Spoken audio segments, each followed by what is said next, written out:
Bronchoscopy का काम है, यानी कि सर्वाइकल कैंसर को लेके मैं काम कर रही हूँ। इसमें है कि कोई भी महिला अगर वक्त के पहले अपना जांच कराती है गर्भाशय के मुख का, तो उससे कैंसर का जो है वो जांच से पता चल जाता है कि आगे चल के उसको जो है कैंसर वगैरह तो नहीं हो सकता है। तो महिला स्त्री रोग जो विशेषज्ञ होती हैं, इनका फील्ड बहुत ही ज़्यादा लंबा है। मतलब एक गर्भवती महिला से लेके एक बच्चेदानी के कैंसर तक से लेके इनफर्टिलिटी से लेके ब्रेस्ट कैंसर से लेके, ये बहुत ही लंबा फील्ड है। चीज़ें बदल गई हैं। जो हम लोग समझते हैं कि मेडिकल का जो हम लोग समझ रहे हैं कि एक डॉक्टर ही सब कुछ कर लेता है, नहीं, ऐसा नहीं है। अब सुपर स्पेशलाइजेशन का समय आ गया है और इसमें हर चीज़ हम लोग बहुत ही डीपली जाके देखें।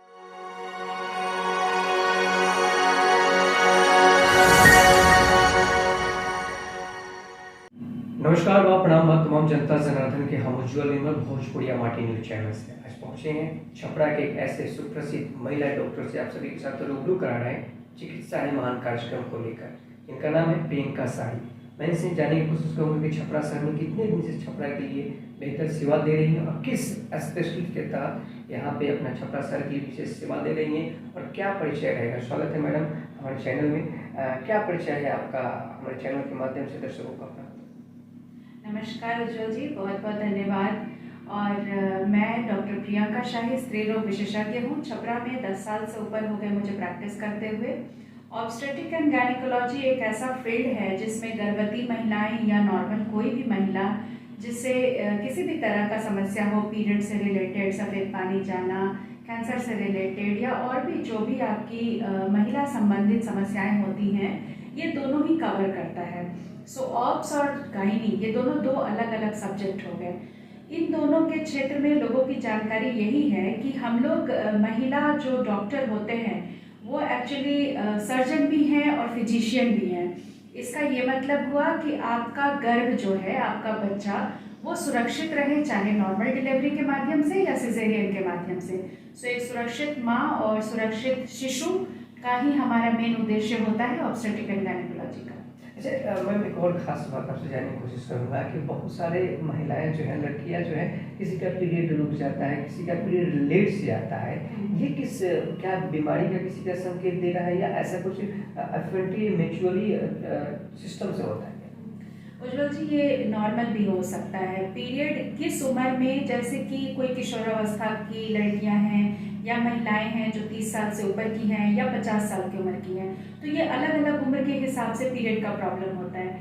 कम उम्र में बच्चों को जब पहली बार पीरियड शुरू होता है तो रेगुलर नहीं होता है, तो हमें कम से कम उसका बेसिक ही टेस्ट जानना चाहिए, जैसे अल्ट्रासोनोग्राफी, या बच्चों को काउंसलिंग करना होता है। बच्चा बहुत ज़्यादा मोटा तो नहीं है, ओबेसिटी तो कारण नहीं है, तो हमें नॉर्मल ये चीज़ उनकी माँ को भी समझाना चाहिए, क्योंकि किशोरावस्था के बच्चों में बहुत चीज़ की जानकारी नहीं होती है और पेरेंट्स को ये जब तक आप बताएंगे नहीं तब तक वो इसको बीमारी समझेंगे। फिर एक उम्र होता है 20-25 साल, 30 साल का उम्र। उस समय अगर गड़बड़ी हो रही है तो हमें थायराइड का जांच, अल्ट्रासोनोग्राफी, प्रेगनेंसी रूल आउट करना, ये सब कारण होता है। और तीसरा उम्र का पड़ाव हो गया 45 से 50 साल। ये होता है जब मासिक बंद होने का वक्त आता है। अगर वैसे टाइम में हो रहा है फिर आपको रूल आउट करना होता है। तो ज़रूरी नहीं होता है कि पीरियड अगर इरेगुलर हो तो हर बार कोई बीमारी ही हो, लेकिन हाँ, बीमारी को रूल आउट करना बहुत इम्पोर्टेंट है। एक और ख़ास बात आपसे प्रश्न आएगा कि बहुत सारे महिलाएं कहती हैं कि मैं मां नहीं बन सकती, डॉक्टर के पास जाते हैं, तो ये फैकल्टी कहाँ से आता है? ये कहाँ से कमी होती है कि वो मां नहीं बन सकती है, या पुरुष में कमी होता है या महिलाएं में कमी होती है? देखिए, ये फिर इनफर्टिलिटी का बात हो गया। इनफर्टिलिटी की जब बात आती है तो सिर्फ महिलाओं का तो इसमें कोई जिम्मेदारी नहीं बनता है। ये कोई योगदान नहीं है कि अकेली महिला ही जो है वो योगदान दे रही है एक बच्चा पैदा करने के लिए। 50% पुरुष और 50% महिला, दोनों का ही योगदान होता है। इसलिए कभी भी अगर ऐसा कोई कपल आता है तो हम हमेशा हस्बैंड वाइफ दोनों को ही बुलाते हैं, क्योंकि जब तक आप दोनों का ही नॉर्मल लाइफस्टाइल, दोनों के बारे में जानकारी या कैसा उनका संबंध है, दोनों के ही जांच में कोई गड़बड़ी है, जब तक आप जान नहीं लेते हैं तो सीधा ये बात नहीं कहना चाहिए कि एक महिला जो है वही सिर्फ इनफर्टिलिटी के इलाज के लिए जा रही है। चीज़ें बदल रही हैं, पुरुष भी अब आते हैं अपने जांच के लिए और बहुत सारे हस्बैंड जो है सपोर्ट भी करते हैं। सो अभी तो पहले हम लोग को ये समझना ज़रूरी है कि महिला पुरुष दोनों के ही योगदान से ये आपका होता है ना प्रेगनेंसी। सो इनफर्टिलिटी के लिए दोनों को ही आना चाहिए।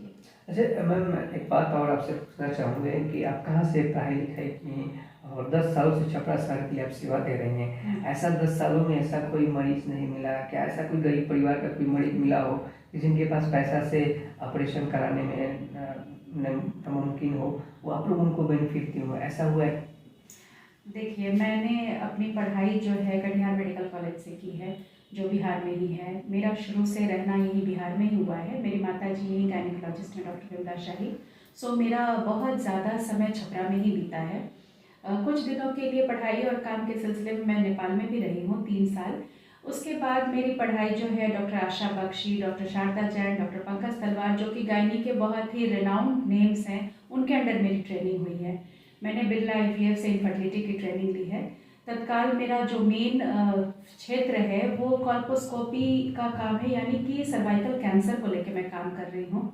इसमें है कि कोई भी महिला अगर वक्त के पहले अपना जांच कराती है गर्भाशय के मुख का, तो उससे कैंसर का जो है वो जांच से पता चल जाता है कि आगे चल के उसको जो है कैंसर वगैरह तो नहीं हो सकता है।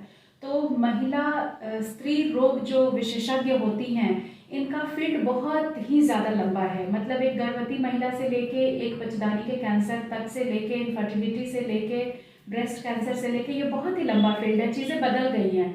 जो हम लोग समझते हैं कि मेडिकल का जो हम लोग समझ रहे हैं कि एक डॉक्टर ही सब कुछ कर लेता है, नहीं, ऐसा नहीं है। अब सुपर स्पेशलाइजेशन का समय आ गया है और इसमें हर चीज़ हम लोग बहुत ही डीपली जाके देख रहे होते हैं। मैं जो फोकस कर रही हूँ अभी वो है pre cancer stage. Cervical cancer या ब्रेस्ट कैंसर, महिलाओं में ये दो जो है बहुत ही कॉमन कैंसर है, लेकिन दोनों का जांच और वक्त के पहले उसके जांच से इलाज करना मुमकिन है और मेरा मेन काम उसी के ऊपर हो रहा है। सर्वाइकल कैंसर को बहुत ही छोटे से जांच से, जो कि पैप स्मेयर टेस्ट हम लोग बोलते हैं या लिक्विड बेस्ड साइटोलॉजी बोलते हैं, एक वायरस की वजह से होता है, ह्यूमन पैपिलोमा वायरस HPV। ये सब छोटे छोटे टेस्ट हैं जिनकी वजह से हमें पता चल सकता है समय के पहले कि कोई महिला जो है कैंसर लेके तो नहीं आ रही है। दूसरी चीज़ है, सर्वाइकल कैंसर का टीका भी उपलब्ध है, जो कि 9 साल से ऊपर की बच्चियों को हम लोग देते हैं। 9 साल से 20 साल के उम्र तक 1 डोज देते हैं और 20 साल से ऊपर जो होता है 45 साल तक 2 डोज देते हैं। तो ये जो है क्षेत्र धीरे धीरे बहुत ही ज़्यादा विस्तार करते जा रहा है और हमारे जो ग्रामीण परिवेश से पेशेंट आते हैं उन्हें तो इस बात का गर्व होना चाहिए कि छपरा जैसे छोटे शहर में भी हम अलग अलग विभाग के बहुत लोग हैं जो हर चीज़ काम कर रहे हैं। ज़रूरी नहीं होता है कि हर चीज़ के लिए आपको पटना, दिल्ली, बॉम्बे, हाँ हमें लगता है कि रेफ़र करना है, हम ज़रूर रेफ़र करेंगे, लेकिन लगता है कि अगर आपका बेसिक जांच यहाँ हो सकता है तो आप ज़रूर अपने अच्छे डॉक्टरों को पहचानें और ढूंढें। ये बहुत इम्पॉर्टेंट चीज़ है। तो अभी भी ये ऐसा है कि मैं हर दिन ही समझती हूँ कि सीखने का है। अभी भी मैं हमेशा ट्रेनिंग में जाती हूँ, पढ़ाई कर रही हूँ और ये मुझे मालूम है कि हमारे फील्ड में जो भी हमारे दूसरे चिकित्सक हैं वो भी हर दिन अपने आप को अपडेट कर रहे हैं। तो हम लोग सौभाग्यशाली हैं कि हमारे छपरा में बहुत अच्छे डॉक्टर्स हैं। अच्छा मैम, अब देहात में आप लोग विजिट वगैरह जब करती हैं किसी सेमिनार के द्वारा, तो वहाँ पे बहुत सारे लड़कियाँ, बहुत सारे महिलाएं, बहुत सारे प्रश्न आपसे रखती हैं। तो विशेष अभी जो आपने जो कैंसर के बारे में बताई हैं, कितने उम्र से लड़कियों के अंदर ये कैंसर की पड़ाव चढ़ना शुरू हो जाता है? अच्छा, आपने एक और सवाल पूछा था मुझसे कि अगर कोई गरीब पेशेंट आता है, और दूसरा आपने सवाल पूछा कि जब हम लोग गांव में विजिट कर रहे होते हैं, तो मैं दोनों ही चीज़ों का आपको जवाब दे रही हूँ। गरीब पेशेंट का जब आप बात कर रहे हैं तो ये आप जानते हैं कि कोई भी डॉक्टर हो या कोई भी विभाग हो, कोई एक बिजनेसमैन ही क्यों ना हो, हर इंसान पैसा पे कर रहा है और अपना काम करा रहा है।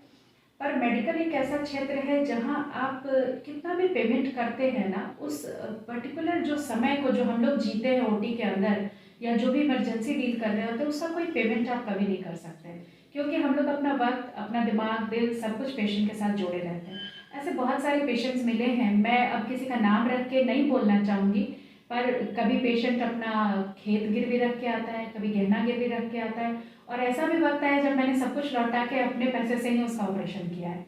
तो ये सब हमें मिलता है। ज़रूरी नहीं होता है कि समाज सेवा के लिए हम लोग रोड पे निकल के ही कुछ कर रहे हैं तो होता है, ये हमारे रोज़मर्रा के काम में भी आता है। दूसरी इम्पॉर्टेंट बात, जब आप कह रहे हैं गाँव में जब हम लोग कैंप कर रहे होते हैं, जब मैंने अपना काम शुरू किया था 2012 में, तभी से मैं कैंप कर रही हूँ। तब मैंने ना कोई न्यूज़ चैनल, ना एडवर्टीजमेंट, ना फेसबुक, ये सब कुछ भी इतना ज़्यादा प्रचलित नहीं था और ना डॉक्टर्स जाके कर रहे थे, कोई नहीं जाके कर रहा था। तब भी मैंने बहुत सारे स्कूल्स, बहुत सारे गांव, बहुत सारे एरिया को कवर किया, यहाँ तक कि मैं नालंदा तक गई। उस समय हम लोग एक ग्रुप वगैरह हुआ करता था, शिक्षा पे चर्चा, फिर कुछ और हमारे जो फार्मा इंडस्ट्री से हैं हम लोग मिलकर बहुत सब जगह विजिट किए। तो जब हम लोग बात करते हैं, कोई भी हिचक होती थी लोगों को, मैं पीरियड्स के बारे में समझाती थी, मासिक आता है तो बच्चों को समझाती थी कि तुम्हारे स्कूल में जो है सो डस्टबिन होना चाहिए, न्यूज़पेपर होना चाहिए, पानी की व्यवस्था होनी चाहिए। तो उस समय बच्चे बड़ा हिचकते थे, पर धीरे धीरे इतना ज़्यादा कैंप्स और लोगों ने मोटिवेशनल टॉक्स ये सब स्टार्ट किया कि अभी मुझे लगता है बच्चे भी बहुत खुल के बात करना शुरू कर दिए हैं। दूसरी एक इम्पॉर्टेंट बात, आप सर्वाइकल कैंसर के बारे में बात कर रहे हैं, तो जो ये सर्वाइकल कैंसर का टीका है उसका मेन मकसद यही है कि 9 साल से ऊपर जब बच्चे होते हैं, कोई भी फिजिकल रिलेशन या कोई भी सेक्सुअली एक्टिव हो सकता है 19-20 साल में होता हो, तो जब आप 9 साल से 20 साल की उम्र में ही टीका दे चुके हैं तो वो तो आप पहले ही उसको प्रोटेक्शन दे चुके। जब 20 साल के बाद वो एक्सपोज भी होता है तो भी उसे जो है आप फिर टीका दे रहे हैं 20 साल से 45 साल की उम्र तक में। फिर जांच कब शुरू होता है? 30 साल की उम्र में। जब कोई महिला 30+ हो जाती है तो हम लोग कहते हैं कि ईयरली आप अपना टेस्ट करा के देखिए। अगर पैप्समेयर नॉर्मल है तो 3 साल पे कराते हैं। अगर कोई इन्फेक्शन है तो एज अकॉर्डिंग जो भी इन्फेक्शन होता है फिर उसको हम लोग उसका प्लस में कॉल्पोस्कोपी है जो कि एक छोटा दूरबीन है जिसको हम लोग बचदानी का मुंह होता है उसका जांच करते हैं। अगर उसमें कोई बदलाव आता है तो उसकी सेकाई होती है या बायोप्सी भेजा जाता है। फिर कोई बदलाव आता है तो उसके अकॉर्डिंग हम लोग पेशेंट को काउंसलिंग करते हैं। तो अभी चीज़ें बहुत सारी अपग्रेड हो चुकी हैं और हम लोग कर भी रहे हैं उस पर काम। अच्छा मैम, कोरोना के बाद जो इस बार फिर वापस आया है पूरे लाइफ स्टाइल, जो मेडिकल सेक्टर का जो लाइफ स्टाइल जो चेंजिंग हुआ है, इसमें आप लोगों को क्या दिक्कतें आ रही हैं? अभी भी क्या उसी तरह कोरोना की तरह लहर चल रही है, क्या न्यूट्रल कुछ हुआ है? नहीं, बिल्कुल भी वैसा नहीं चल रहा है, क्योंकि कोविड टाइम में मैंने एक दिन भी क्लिनिक बंद नहीं किया था। और तब कोविड टाइम में थोड़ा सा कॉपरेशन का हमें प्रॉब्लम हो रहा था पेशेंट के साइड से, बिकॉज हम लोग एक डिस्टेंस पे पेशेंट देखते थे। और इंस्पाइट ऑफ हमने कभी क्लिनिक नहीं बंद किया, पर कभी कभी पेशेंट के गार्जियन नाराज़ होते थे कि हमें भी बात करना है मैडम से, या हम लोग मिलना चाहते हैं, जो कि हम कर नहीं पा रहे थे क्योंकि हमारे भी घर में बुजुर्ग और बच्चे दोनों हैं। तो जो भी हम खुद इन्फेक्शन कैरी करके ले जा रहे हैं वो उनको भी दे रहे हैं। तो उस समय जो डिफ़िकल्टी फेस हुई, ठीक है हुई, पर धीरे धीरे सब लोगों को कोविड से डर आया और लोगों ने भी खुद ही मेंटेन करना शुरू कर दिया, बीइंग मास्क या डिस्टेंस। पर अभी ऐसा बिल्कुल भी नहीं है, हम लोग फ्रीली फिर से काम कर रहे हैं और बड़े अच्छे से कर रहे हैं। अब हम लोग बहुत लोगों से मिलते भी हैं, वैसी बात नहीं है। हाँ, हो सकता है हमारी इम्यूनिटी अच्छी हो गई हो, या हमने जो डोजेज लिया उनकी वजह से हमारा अभी का जो है सो इम्यूनिटी अच्छी है। सो अभी तो कोई प्रॉब्लम नहीं आ रही है। छपरा शहर के लिए विशेष महिलाओं के लिए, लड़कियों के लिए विशेष स्वास्थ्य के प्रति क्या बड़ा संदेश देना चाहती है? छपरा जो है सो मेरी जन्मभूमि, कर्मभूमि, मेरी माँ का भूमि, सब कुछ है। सो छपरा से हमें बहुत ही प्यार है और मैं चाहती हूँ कि यहाँ हम लोग जागरूक हों। कुछ भी है स्कूल कॉलेजेस में बच्चों को जो है मेंस्ट्रुअल हाइजीन के बारे में पता होना चाहिए। और जो भी मैरिड वुमेन है, जो हम अभी काम बता रहे हैं सर्वाइकल कैंसर के ऊपर, हाँ आपको अपना पैप्समेयर टेस्ट कराना चाहिए, क्योंकि सफ़ेद पानी का गिरना लोगों को लगता है हमेशा कैंसर है, ज़रूरी नहीं है। पर हाँ, उसको नेग्लेक्ट भी मत कीजिए। अगर आपको कोई वाइट डिस्चार्ज है, कोई एबनॉर्मल डिस्चार्ज है, आपको लगता है कि कभी पति पत्नी शारीरिक संपर्क से ब्लीडिंग आता है, कोई और भी चीज़ अगर है, तो बेहतर है डॉक्टर से संपर्क करें। पर सही जगह पे जाना ज़रूरी है। जब तक आप सही डॉक्टर को नहीं चुनेंगे, आप समय से जो है आपका इलाज नहीं हो पाएगा। सो छपरा के लिए संदेश है कि स्वास्थ्य के लिए जागरूक होइए, क्योंकि हम लोग हर चीज़ पे खर्च करते हैं पर अपने मेडिकल के ऊपर नहीं करते हैं। हमें क्या लगता है कि अगर हम डॉक्टर की फ़ी दे रहे हैं तो वो हमारा एक्स्ट्रा खर्च है। वो जो आप डॉक्टर की फ़ी दे रहे हैं वो आप अपने लिए दे रहे हैं, वो आप अपने स्वास्थ्य के लिए दे रहे हैं। तो उससे अच्छा इन्वेस्टमेंट कुछ नहीं होता है। सबसे अच्छा इन्वेस्टमेंट अपना स्वास्थ्य है। सो आप उस चीज़ को पॉजिटिवली सोचिए कि आप अपने लिए करना है। तो छपरा के लिए संदेश है कि थोड़े से जागरूक बनिए। आपके पास बहुत अच्छे अच्छे डॉक्टर्स हैं शहर में, चुनिए, पहचानिए और ज़रूर समय से इलाज कराइए। बहुत बहुत धन्यवाद मैडम। तमाम मुद्दे पे मैम से बातचीत हुआ। मैम का कहना है कि इस तरीके से बहुत सारे कैंसर का जो अभी नए महिलाओं के अंदर जो स्टार्टअप हो रहा है उस पर देखना बहुत ज़रूरी है। किस महिलाओं को किस उम्र में कैसे कैंसर होते हैं उसको डॉक्टर से ज़रूर सलाह लें। जो भी विशेषज्ञ जो आपका स्त्री महिलाएं हैं, जो स्त्री जो डॉक्टर्स हैं उनसे ज़रूर सलाह लें, क्योंकि अगर आप नज़दीकी जो बेहतर जो डॉक्टर्स हैं उनके सलाह से अगर आप मेडिसिन दवा अगर लेती हैं तो बेहतर आपका इलाज हो सकता है। मैम ने पीरियड के बारे में भी बहुत अच्छे से बताई हैं, क्योंकि महिलाओं आज के जो दौर में बहुत सारी महिलाएं देहात में जो मैडम जब विजिट कर रही थी तो बताई कि बहुत सारी महिलाएं चाहे लड़कियां हिचक रही थी इस चीज़ को जानने के लिए। लेकिन जब से मैडम ने कैंप लगाया, कैंप के माध्यम से जो विशेष संदेश देना शुरू की तो लोगों के अंदर जागरूकता हुआ। तो तमाम खबरें देखने के लिए और हमारे चिकित्सा ही महान कार्यक्रम को लेकर इस मिशन को सक्सेसफुल करने के लिए तमाम हमारी खबरें छपरा शहर से कैसे विशेषता है, कैसे कौन से डॉक्टर किस विशेषज्ञ के तहत आपके छपरा शहर में स्थित हैं, तो हमारे साथ चैनल के साथ बने रहें। जय हिंद, जय भारत, निर्मल के साथ।